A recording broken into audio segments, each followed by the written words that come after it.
Henry the Green Engine has lived on the island of Sodor for many years. He wouldn't want to be anywhere else. He likes every part of it, from the fields filled with flowers to the white sandy beaches. But there is one place that Henry always enjoyed visiting more than any other. His driver knew this too. "Come on, Henry," he would sometimes say. "We've made good time today. We'll stop for a while by the forest." Henry loved it here. The forest was full of broad oaks and tall pines.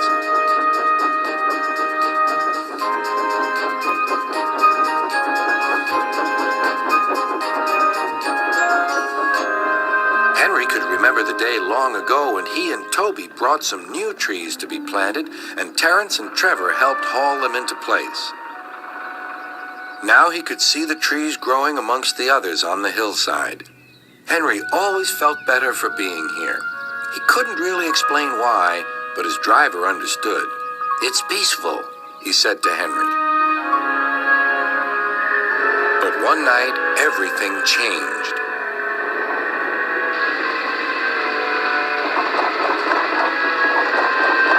The engines were resting in the shed.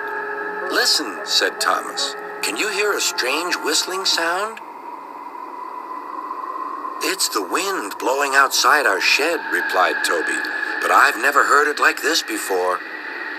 "Do you know," added James, "if Gordon wasn't here now, I'd say it was him thundering by with the express." All the engines laughed, except Henry. "I hope the wind won't harm the forest." By morning, the fierce winds had gone, but the damage was done. Henry's driver came to see him in the yard. "Trees have fallen on the line," he said. "We must help clear the tracks."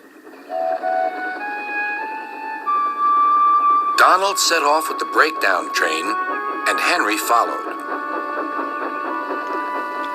Trees lay everywhere.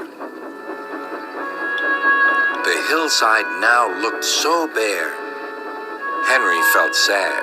"What will happen to all the animals who live here?" he thought.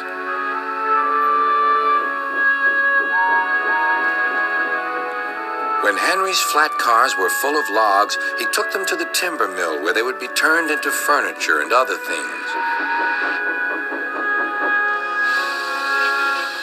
Henry was glad the wood was being put to good use, but he was still sorry to lose part of his forest.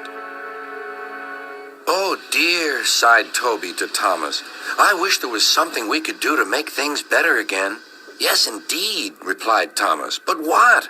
We can't mend broken trees."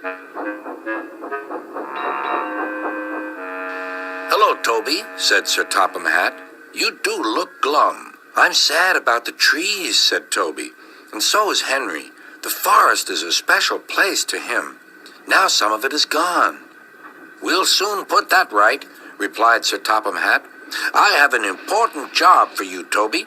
I would like you to take some freight cars to the forest." When the freight cars arrived, Toby was delighted. They were full of splendid young trees all ready for planting. "This is the best job I've ever had," said Toby happily. When Henry returned, he was most surprised. There were Terence and Trevor busily helping the workmen clear the torn stumps and branches. "Look, Henry," called Terence, "we're beginning again. The hillside will look better than ever before. You'll see." Now, whenever Henry stops by the forest, he can see the new trees growing strong and tall. Sometimes everywhere is very quiet, and at other times Henry can hear leaves rustling or a bird's wing brushing the air. Often he can hear the distant sound of children laughing, and always he is happy here.